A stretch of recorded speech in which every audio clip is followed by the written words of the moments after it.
नमस्कार दोस्तों। जय भीम, जय भारत, जय संविधान।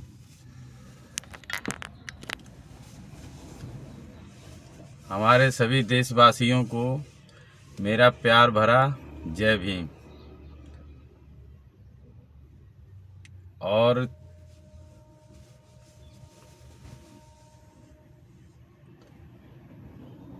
थोड़ी कुछ विनती करना चाहता हूँ अपने सभी देशवासियों से कि आपने देखे होंगे अभी बिहार के चुनाव। मुझे तो बहुत उम्मीद थी बिहार वासियों से, और मैं जहाँ जहाँ बात करता था, जिस से मिलता था, मेरे पास जो भी बैठते थे, मेरे साथ आते थे, मेरे साथ चलते थे, मेरी एक ही उम्मीद थी और वो उनको मैं सबको बताता था। मैं कि जिस दिन सत्ता का परिवर्तन होगा वो बिहार से ही होगा।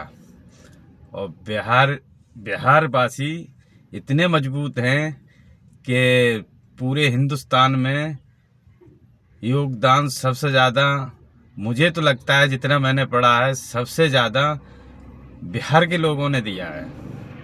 और इसीलिए मैं पढ़ा लिखा तो नहीं हूँ, लेकिन मैंने छोटे पे जनरल नॉलेज पढ़ी हैं, छोटी छोटी किताबें पढ़ी हैं। भगत सिंह जी के बारे में पढ़ा है, गुरु गोविंद सिंह जी के बारे में पढ़ा है। मैंने कहाँ तक बताऊँ, मैं याद भी नहीं है, नाम भी नहीं याद आ रहे महापुरुषों के। हम जैसे ए बी रामास्वामी पेरियार जी, उनके बारे में पढ़ा है।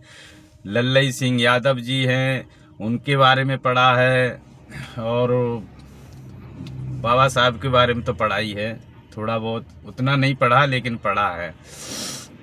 तो मुझे सबसे ज़्यादा उम्मीद बिहार से ही थी, और वो मेरी उम्मीद टूट गई है।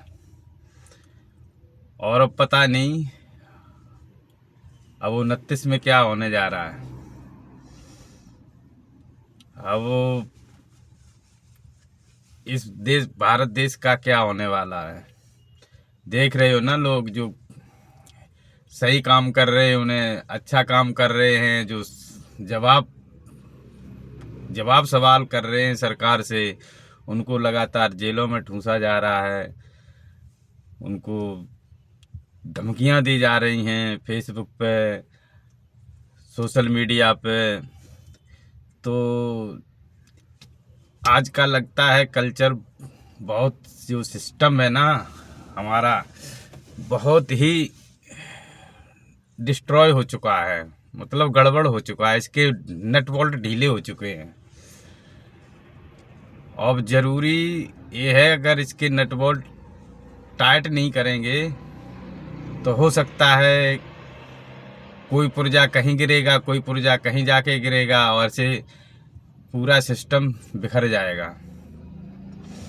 तो सभी साथियों से मेरी विनम्र प्रार्थना यही है, सारे सबके सब देशवासियों से, चाहे वो किसी पार्टी से जुड़े हों, चाहे वो किसी आइडियोलॉजी पे हों, मुझे इससे कोई मतलब नहीं। हमें सिर्फ इतना है, हम इतना रिक्वेस्ट करेंगे कि हमें अपने भारत की ओर भी देखना चाहिए। हमें इस भारत को कैसे आगे बढ़ाना है, इस सिचुएशन से कैसे निकालना है, जो आज जीडीपी का स्तर कहाँ रह गया है और डॉलर का स्तर कहाँ पहुँच गया है। तो इसके बारे में हमें सभी को सोचना चाहिए। ये नहीं होना चाहिए, ये नहीं कि नहीं हमारी नौकरियां लगी हुई हैं, बरकरार हैं, और हमारे बच्चे पढ़े लिखे हैं और पढ़ लिख जाएंगे, और हमने विला मकान अच्छे बना लिए हैं, अच्छी गाड़ियां हैं, और हमारा कुछ नहीं बिगाड़ सकते और कुछ बिगड़ नहीं सकता है। तो प्रभु ऐसा मत सोचिए, अच्छों अच्छों का बिगड़ चुका है। मैं 2020 से देख रहा हूँ कि अच्छों का बिगड़ चुका। जिनकी फैक्ट्रियाँ चलती थी, बड़ी बड़ी कंपनियाँ चलती थीं, वो आज रोड पे आ गए। और ये मत समझो कि आज हम इस सरकार के खिलाफ बोल देंगे तो मेरा कुछ ख़त्म कर देंगे। ये ख़त्म तो वैसे ही होगे, अगर ये सरकार के सपोर्ट में बोलोगे तो एक दिन तो ख़त्म होना ही है, तब भी वो बुरी तरह ख़त्म होना है, उसका रिजल्ट बहुत बुरा होगा।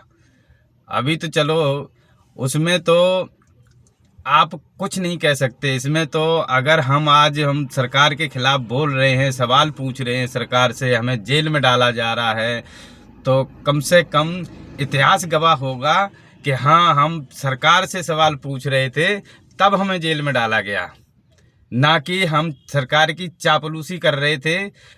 उसके बाद चापलूसी करने के बाद भी हमारे घर पे बुलडोजर चला है। उत्तर प्रदेश में यही हो रहा, बिहार में यही हो रहा, उत्तराखंड में अब तो ऐसा ऐसा कहाँ नहीं है कि जहाँ बुलडोजर नहीं पहुँच गया है। अरे भाई, बुलडोजर चलाइए, हमें इससे मतलब नहीं है कि जो अपराधी हैं उन पे बुलडोजर चलाइए, उनको ख़त्म करिए। अब ये नहीं कि घर में एक अपराधी है, परिवार में एक अपराधी है तो तुम पूरे पूरे परिवार का घर ढह दो, बच्चों को बेघर कर दो। और ये जब तक हम नहीं बोलेंगे ना, हम सब नहीं बोलेंगे, तब तक ऐसा ही होता रहेगा। कल तुम्हारे साथ हुआ, आज किसी के साथ होगा, परसों और किसी के साथ होगा, किसी दिन हमारा भी नंबर आएगा। तो इससे बच नहीं सकते हो। इससे बचने का एक ही तरीका है कि भाई सरकार से जवाब मांगिए, जवाब पूछिए। भाई जब तुम चौकीदार हो तो फिर बाहर का आदमी कैसे आ रहा है, कैसे? हम जब एक सोसाइटी में हम जब रहते हैं, गेट पे हम सोसाइटी का सारे मेंबर मिलके एक गार्ड रखते हैं गेट पे।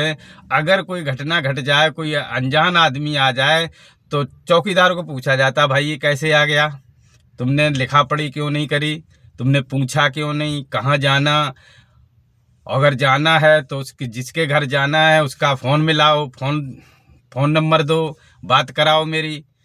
ये होता है ना। लेकिन यहाँ तो क्या, हमारे देश का चौकीदार तो ऐसा है कि खुद बोल देते हैं आ जाओ,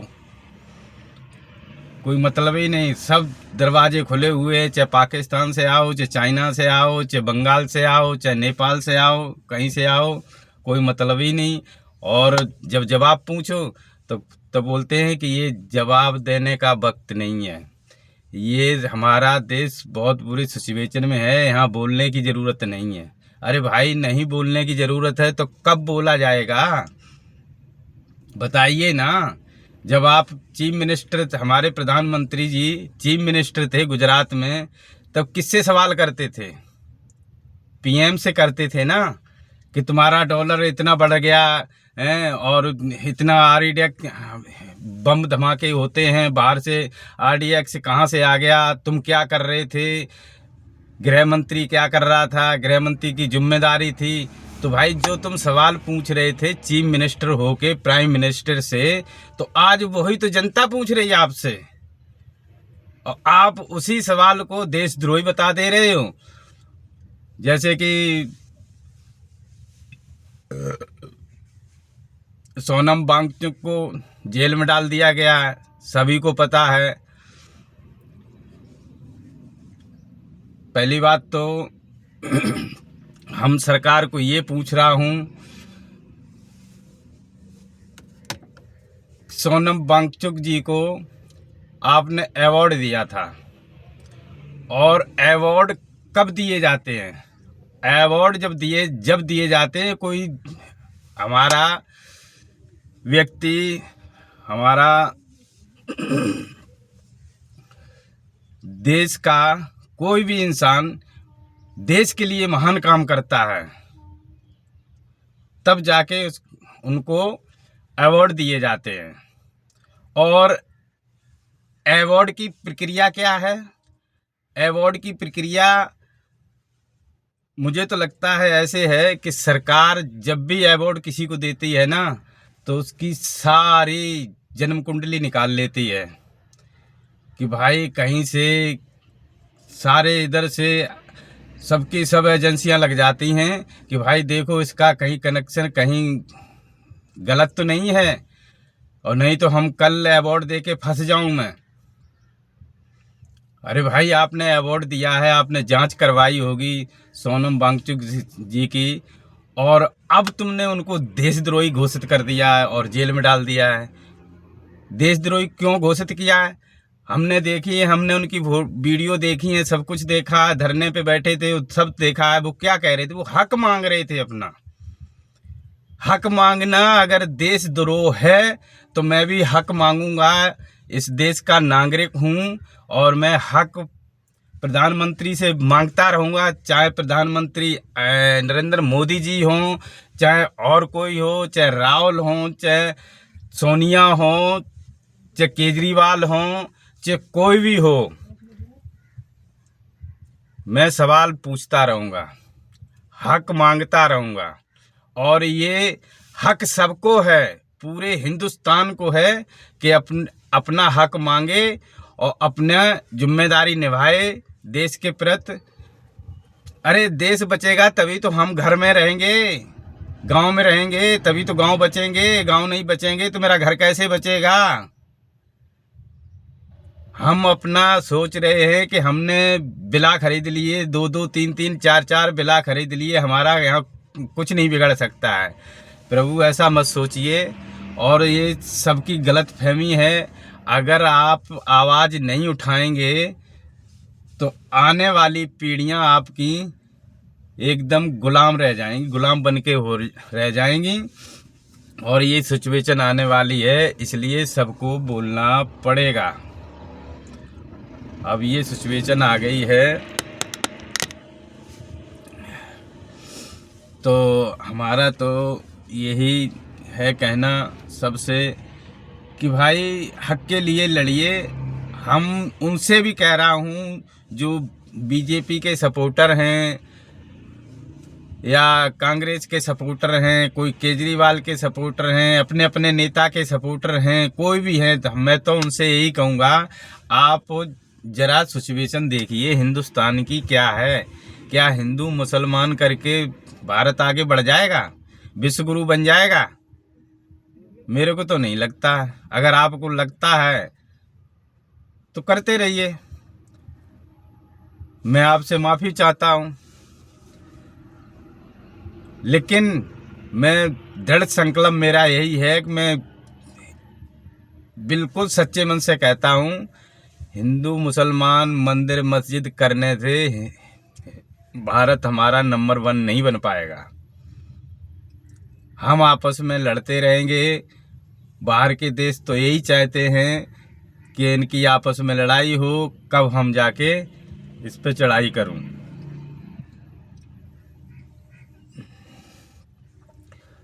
तो इसलिए हमें सभी देशवासियों को सोचना चाहिए और बोलना भी चाहिए, लिखना भी चाहिए और पढ़ना भी चाहिए कि हमारे देश में क्या हो रहा है। हम लोगों से बोलते हैं तो कहते हैं हमें राजनीति से मतलब नहीं है, हमें उस चैनल से मतलब नहीं है, हमें ऐसी खबरें से मतलब नहीं है, हमें ऐसी वीडियो मत भेजा करो, हमें ये है वो है। बहुत मैं भी फेसबुक पे, सोशल मीडिया पे हूँ और यूट्यूब वगैरह भी चलाता हूँ। लेकिन वो अलग चीज़ है कि हमारा फेमस नहीं हुआ है। लेकिन बात जहाँ तक है ना, यही है कि लोग जो कहते हैं ना कि हमें राजनीति से मतलब नहीं, हमें क्या मतलब, हमें अरे मतलब करना पड़ेगा, नहीं तो ये देश विदेशियों के हाथ में पहुंच गया है और ये वो सिचुएशन आ जाएगी जो 5000 साल पहले थी, वो ही सिचुएशन आने वाली है। अगर यही कहे कि हमें किसी राजनीति से मतलब नहीं है, भले अरे भाई बाबा साहब हमें एक वोट का अधिकार दे के गए हैं, तो ये तो सोचना पड़ेगा ना कि हम वोट किसको दूं, किसकी सरकार बना, कौन काम कर रहा है मेरे लिए, जमीनी स्तर पे कौन काम कर रहा है, अपने फायदे के लिए कौन काम कर रहा है। तो ये तो वोट डालने से पहले ये सोचना पड़ेगा। वोट तो डाल देते हो, 18 साल के बाद आईडी बनवा लेते हो, वोटर आईडी बनवा ली। अरे बड़े खुश होते हो, हम भी खुश हुए थे जब मेरी वोटर आईडी बनी थी, 18 साल से ऊपर हो गया था हैं। लेकिन हमने कई साल वोट ही नहीं डाल पाया कि मैं छोटे पे निकल गया था, 5वीं पास करके तो पंजाब में रहा हूँ 15 साल तो मैं लगातार पंजाब में रहा हूँ। तो हमने वोट ही नहीं डाल पाया, हमें पता ही नहीं होता था उस टाइम कि वोट कैसे पड़ते थे।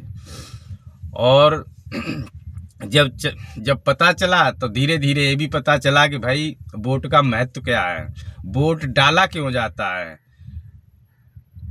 और वोट जरूरी क्यों है डालना। अगर राजनीति, वो सबसे बड़ी राजनीति यही है कि हमें वोट मिल गया है।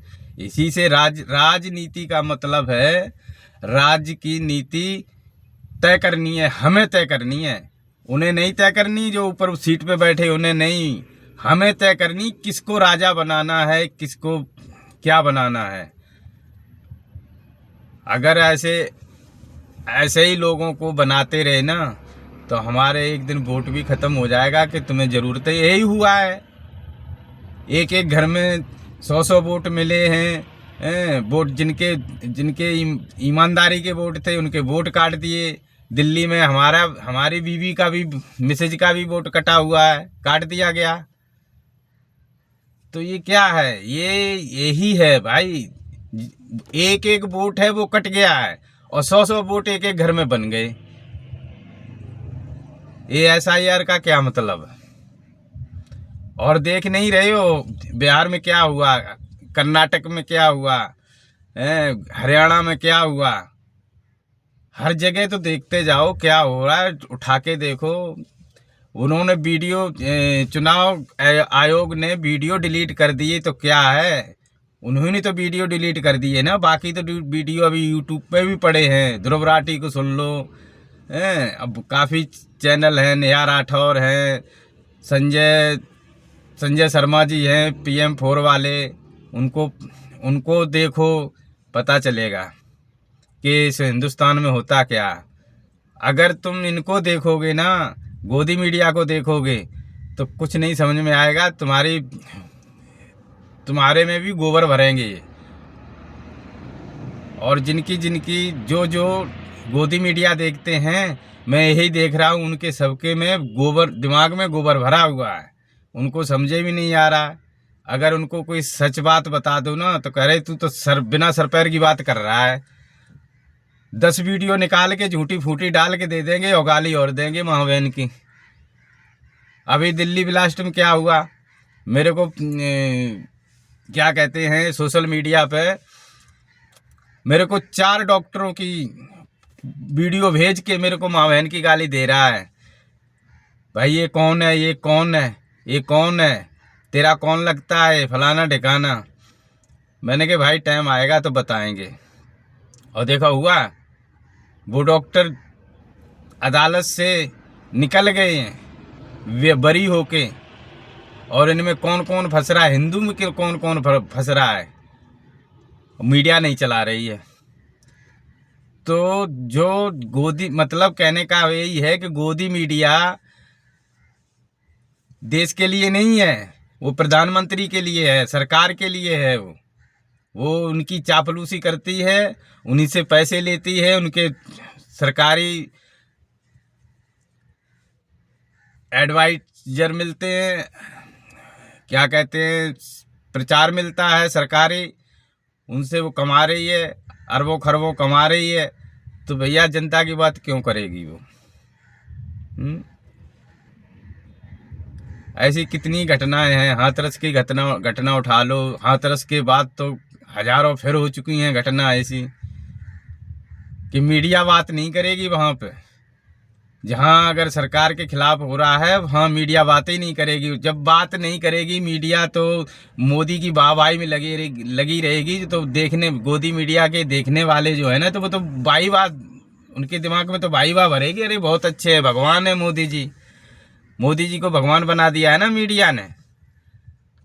वो तो खुद ही आके वो भी जोश में भर गए और उन्होंने भी आके बोल दिया कि मैं तो बायोलॉजिकल से पैदा ही नहीं हूँ।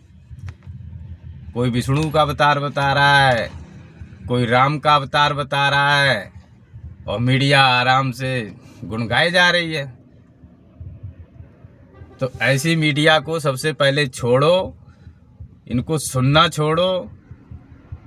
इससे तो बढ़िया है सोशल मीडिया पे कुछ चीज़ें हैं अभी सच्चाई वाली। हालांकि हम सबको सोशल मीडिया पे सब नहीं कहते हैं सब सच्चा है, लेकिन कुछ हैं ऐसे 2 4 5 चैनल हैं जो सच्चा दिखा रहे हैं। तो उनको ढूंढ के 1-2 नाम तो हमने बता दिए हैं, तो बाकी आपको जैसे लगे वैसे ढूंढ के आप सर्च करो कृपा करके, और इस देश के बारे में कुछ सोचो और समझो, और कुछ करना पड़ेगा।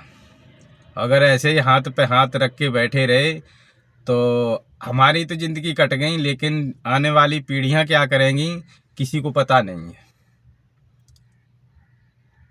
फिर वो आने वाली पीढ़ियां हमें ही कोसेंगी।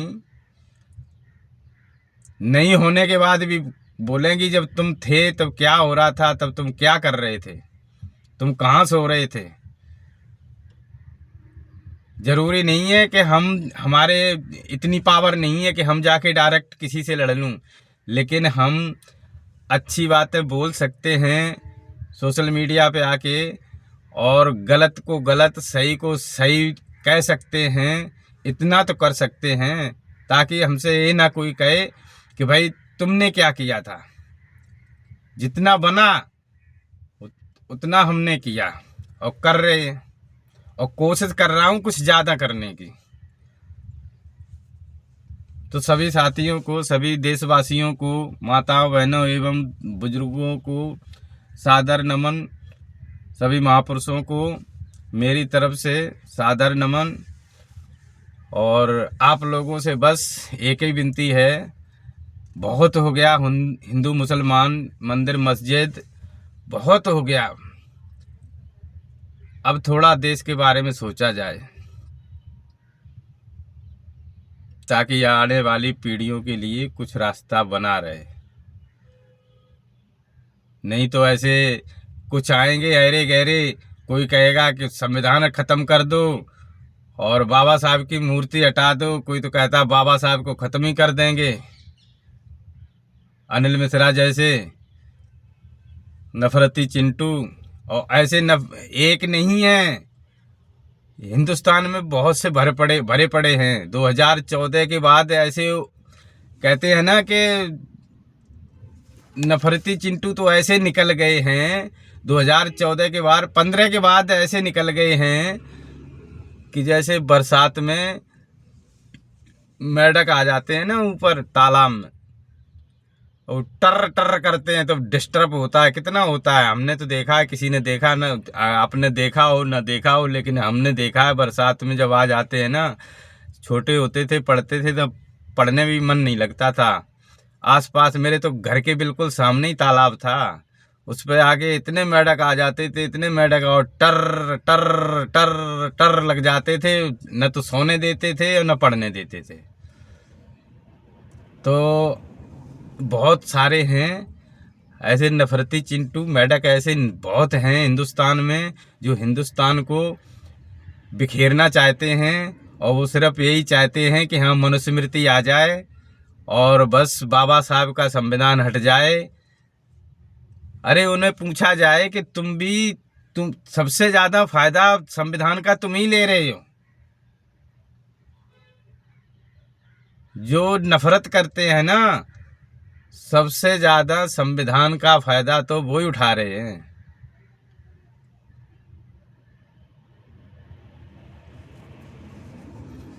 और बात बाकी फिर मिलते हैं कभी। जय भीम, जय भारत, जय संविधान। सभी महापुरुषों को सत सत नमन। जय भीम, जय जोहार। Thank you.